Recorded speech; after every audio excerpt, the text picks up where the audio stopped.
Arab gila. Sebenarnya topik ini saya masukin karena banyak orang yang request. Tapi saya sendiri masih nggak ngerti sebenarnya apa yang bikin video ini traumatis. Jadi video Arab gila ini bisa kamu lihat di YouTube berjudul arabgila.vlv yang diupload oleh channel bernama Super Prabu. Jadi ceritanya ada seorang ibu yang melahirkan, namun saat keluar anaknya malah terpental sampai ke Arab. Ketika umurnya 10 tahun, ia pun digaplok oleh orang dewasa di belakangnya. Dan setelah ia tumbuh besar dan juga sejak gaplokan itu, ia menjadi gila dan tidak bisa mengurus diri. Selanjutnya menampilkan ia yang ganti kulit menjadi hitam, lalu berjoget-joget aneh di depan kamera, seperti orang stres. Dan dikisahkan juga anehnya ia punya istri, dan juga punya seorang anak. Lalu absurdnya entah kenapa anaknya dikutuk menjadi penguin yang nakal. Setelahnya menampilkan video penguin yang menabok penguin lain sampai terjatuh. Lalu dikisahkan juga, banyak orang memilih orang yang gila tadi menjadi imam di Arab, di mana diperlihatkan dirinya yang menjadi imam, lalu tiba-tiba kabur meninggalkan makmum di belakangnya yang sudah sujud. Semenjak kejadian itu, ia pun diusir dari Arab ke Hollywood dan kegilaannya makin menjadi-jadi di sana. Di sana dia cosplay menjadi sosok Yesus, lalu berjoget-joget di tengah jalan hingga akhirnya ia ditabrak oleh bus. Dalam video ini terdapat backsound lagu Sesungguhnya dan Para Pencarimu yang dinyanyikan oleh Ungu. Karena nggak tahu bahas seremnya di mana, jadi saya bahas doxly-nya aja. Untuk video ibu yang melahirkan dan anaknya terpental, ini sebenarnya adalah iklan Xbox yang tayang di Inggris pada tahun 2002, di mana dalam videonya saat anak itu terpental, tubuhnya tumbuh sangat cepat hingga menjadi tua, lalu jatuh tepat ke liang kubur. Setelahnya muncul tulisan yang artinya, hidup itu singkat, bermainlah lebih banyak. Lalu video anak kecil yang digaplok sebenarnya adalah salah satu dari kompilasi video Arab lucu yang bisa dilihat dalam video berjudul Crazy Arab Really Funny Video di YouTube yang diupload oleh channel bernama Spike. Untuk video anak berjoget-joget di depan kamera, jujur saya kesulitan menemukan doxly-nya. Mungkin masuk ke dalam kompilasi video Arab lucu juga. Mungkin yang tahu bisa komen. Lalu untuk video penguin yang menabok penguin lain, itu adalah editan dari potongan klip tayangan berjudul Emperor of Antarctica yang tayang pada tahun 1992. Aslinya penguin itu hanya jatuh sendirian, bukan karena ditabok penguin lain.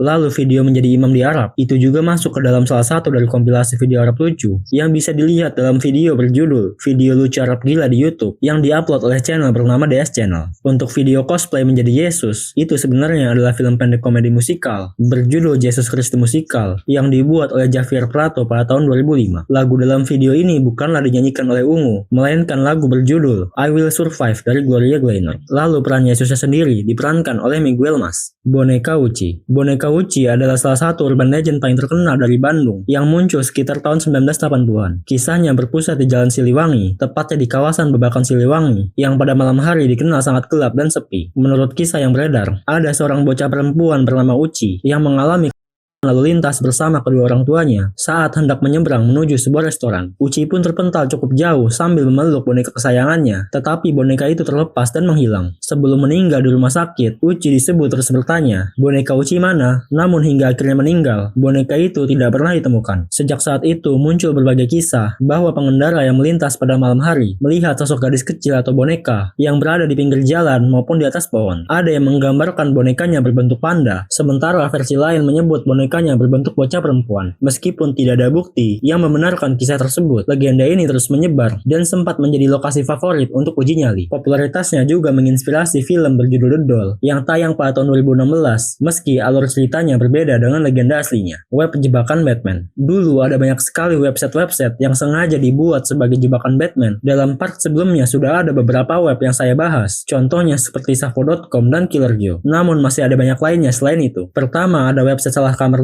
Dari pengalaman orang yang pernah membukanya, katanya ketika sudah diklik, website ini tidak bisa di-close, restart, atau bahkan di-shutdown. Website ini hanya bisa di-close dengan cara mematikan listrik dari sekring. Isi dari website ini campur aduk. Pernah isinya gambar hantu, gambar orang yang atau Mozilla Firefox yang tiba-tiba berubah jadi kecil atau besar sendiri. Lalu ada website orang Sunda dan Kiwil Curhat yang katanya juga sama, website ini tidak bisa di-close dan harus ditekan terus-menerus entah sampai berapa kali supaya website ini bisa di-close. Lalu ada juga website boy.netai.net yang katanya bikin browser nge-hang, dan masih banyak web lainnya yang tidak bisa disebutkan satu persatu. Sayangnya website yang saya sebut tadi sekarang sudah tidak bisa dibuka atau diakses kembali. Ending Pinky Momo. Anime Pinky Momo merupakan serial anime bertema gadis penyihir yang tayang di Jepang pada tahun 1982 dan masuk ke TV Indonesia pada era 1990-an. Tokoh utamanya Momo adalah seorang putri dari negeri para peri yang punya kemampuan berubah menjadi orang dewasa dengan berbagai profesi untuk membantu orang lain. Namun episode terakhirnya, yaitu episode ke-46, justru menjadi ending cerita paling mengejutkan bagi anak-anak yang menontonnya. Jadi setelah kehilangan kekuatan sihirnya, Momo berusaha menyelamatkan seorang anak kecil yang berada di tengah jalan. Saat itulah Momo ditabrak oleh truk pengangkut mainan dan meninggal dunia. Saat itu juga beredar rumor mengenai kutukan Menki Momo, di mana hari saat episode ini ditayangkan, katanya ada 4 gempa bumi yang terjadi di Jepang, di mana semuanya terjadi di wilayah tempat episode ke-46 sedang disiarkan. Menurut urban legendnya, arwah Momo terbebas dari dunia anime setelah kematiannya. Kemarahannya karena dipaksa mati dalam cerita disebut-sebut menyebabkan berbagai bencana setiap kali episode kematiannya ditayangkan. Namun cerita itu tidak benar, karena sebenarnya anime Menki Momo masih terus lanjut sampai episode ke-63, menceritakan Momo yang bereinkarnasi menjadi anak dari pasangan pemilik toko hewan peliharaan. Semut makan otak. Dulu pernah beredar cerita pada akhir 1990-an bahwa katanya semut bisa masuk ke dalam otak manusia dan memakannya. Sempat juga kisah ini beredar di postingan Facebook, di mana narasinya ada seorang anak yang meninggal karena ahli bedah menemukan semut di dalam otaknya. Rupanya hal itu terjadi karena sang anak tertidur dengan beberapa permen di mulutnya dan di samping tempat tidurnya. Karenanya, semut pun berhasil masuk ke dalam otaknya melalui telinga. Sang ibu berkata kalau setelah anaknya terbangun, ia terus-menerus mengeluh ada gatal di sekitar wajahnya. Setelah dibawa ke dokter dan diperiksa dengan X-ray, ternyata ada sekelompok semut membangun sarang di dalam otaknya. Karena semut itu masih hidup, dokter tidak bisa mengoperasi karena semut itu terus-menerus bergerak. Akhirnya tak lama anak itu pun meninggal. Dan di akhir, ada ajakan untuk berhati-hati meninggalkan makanan di dekat tempat tidur atau makan di tempat tidur karena bisa menarik semut masuk ke otak. Faktanya kisah itu adalah hoax. Secara medis, semut tidak dapat mencapai otak melalui telinga karena struktur telinga manusia terdiri dari telinga luar, tengah, dan dalam yang dipisahkan oleh gendang telinga serta dilindungi rambut halus dan kelenjar yang menghalangi benda asing. Jika ada serangga masuk ke telinga, umumnya ia hanya berada di liang telinga luar dan tidak mampu menembus hingga ke otak. Monster House. Monster House adalah film animasi horor Amerika yang dirilis pada tahun 2006. Meskipun dikemas dalam bentuk animasi, isi kisahnya jauh lebih dark dibandingkan film anak-anak pada umumnya. Film ini mengikuti kisah Deji Walters dan teman-temannya yang menyelidiki rumah milik tetangga tua bernama Nevercracker. Rumah itu dikenal angker karena siapapun yang masuk ke halaman atau mendekatinya bisa menghilang secara misterius. Setelah Nevercracker mengalami serangan jantung, DJ mulai menyadari bahwa rumah itu hidup dan memangsa manusia. Bagian yang paling membekas adalah terungkapnya asal-usul rumah itu. Rumah itu hidup karena dirasuki arwah Constance, istri Nevercracker yang tewas dijadikan tumbal proyek saat pembangunan rumah. Sejak saat itu, arwahnya menyatu dengan bangunan hingga berubah menjadi monster. Makhluk Trevor Henderson. Ilustrator asal Kanada, yaitu Trevor Henderson, menggambar makhluk-makhluk mengerikan yang menjadi fenomena viral di internet. Beberapa makhluk yang terkenal antara lain Siren Head, yaitu makhluk humanoid setinggi 40 kaki yang sangat kurus, dengan kulit seperti mumi berkarat, serta memiliki tiang dengan sirene sebagai kepalanya. Ia hidup di daerah hutan terpencil, dan memiliki kemampuan untuk meniru berbagai suara, seperti suara peringatan tornado, atau jeritan orang-orang, untuk memancing mangsanya mendekat. Selanjutnya ada Cartoon Cat, yaitu makhluk berupa kucing hitam raksasa, dengan senyum mengerikan. Ia adalah monster yang sangat sadis, dengan kemampuan memanipulasi realitas, dan dapat mengubah ukuran tubuh secara elastis tanpa batas. Selanjutnya ada Longhorse, yaitu makhluk berwujud tengkorak kuda tanpa rahang bawah, yang dikenal baik hati, di mana kemunculannya yang ditandai dengan aroma kayu manis, adalah sebagai peringatan ramalan, agar manusia bersiap-siap menghindari mara bahaya besar, yang akan segera terjadi. Dan masih ada banyak makhluk lainnya, yang tidak bisa dibahas satu persatu dalam video ini. Virus Yuyun Cantik. Virus Yuyun Cantik adalah salah satu virus komputer lokal yang cukup terkenal di Indonesia sekitar tahun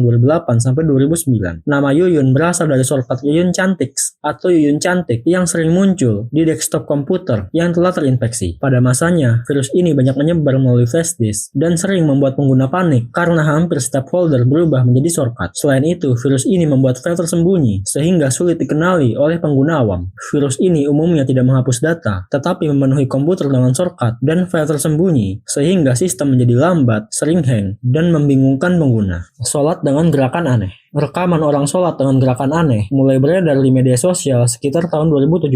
Isi videonya hampir selalu memperlihatkan seseorang memulai sholat seperti biasa, tetapi kemudian melakukan gerakan yang tidak lazim. Ada yang ruku dengan gerakan tambahan, lalu mengangguk-anggukkan kepala. Ada yang sholat sambil joget-joget. Ada yang sholat berjamaah di pinggir jalan, yang vibes-nya creepy begini. Ada yang menggerakkan tangannya setelah sujud. Ada yang sujud berkali-kali. Ada yang sholat sambil menggerakkan tubuh ke kiri ke kanan, dan masih banyak lainnya. Video-video seperti ini memunculkan berbagai spekulasi. Ada sebagian yang menganggap bahwa mereka adalah pengikut aliran sesat. Namun ada juga yang menganggap bahwa orang tersebut mengalami gangguan kesehatan, gangguan mental, atau kondisi medis lain yang memengaruhi gerak tubuhnya. Meskipun begitu, entah mengapa banyak orang yang menganggap bahwa video-video semacam ini lebih mengerikan dibandingkan video penampakan hantu. Pinjam dulu 100. Mungkin topik ini adalah topik yang paling mengerikan dari semua topik trauma yang saya buat. Kalimat pinjam dulu 100 memang terdengar sederhana, tetapi entah bagaimana membuat banyak orang langsung merasa panik, waspada, dan jantung berdebar-debar. Apalagi kalau yang menghubunginya adalah teman lama yang sudah bertahun-tahun gak ada kabar. Sebenarnya yang bikin takut bukan kalimat meminjamnya, tetapi efek yang terjadi selanjutnya. Biasanya orang yang sudah dikasih pinjam uang, ia bakal menghilang atau tiba-tiba hilang ingatan karena merasa dirinya tidak memiliki utang. Lalu hal yang lebih mengerikan terjadi apabila orang itu ditagih. Yang terjadi biasanya ia akan mengeluarkan sebagian besar energinya untuk marah-marah. Dan biasanya mengucapkan kata-kata ampuh seperti, duit segitu doang lu tagih-tagih, miskin banget sih lu. Akibatnya karena kejadian ini, banyak orang yang trauma untuk meminjamkan uang ke seseorang, bahkan ke sahabat paling dekat sekalipun. Desas-desus sekolah. Desas-desus sebuah sekolah yang katanya dulunya bekas kuburan, rumah sakit, atau lokasi angker merupakan salah satu urban legend yang hampir selalu muncul di setiap sekolah di Indonesia. Entah dari mana awal mula urban legend ini muncul, tetapi kisah mengenai sekolah ini biasanya menyebar dari teman, kakak kelas, penjaga sekolah, atau guru, lalu berkembang menjadi berbagai versi. Ada yang mengatakan toilet sekolah dulunya bekas kamar,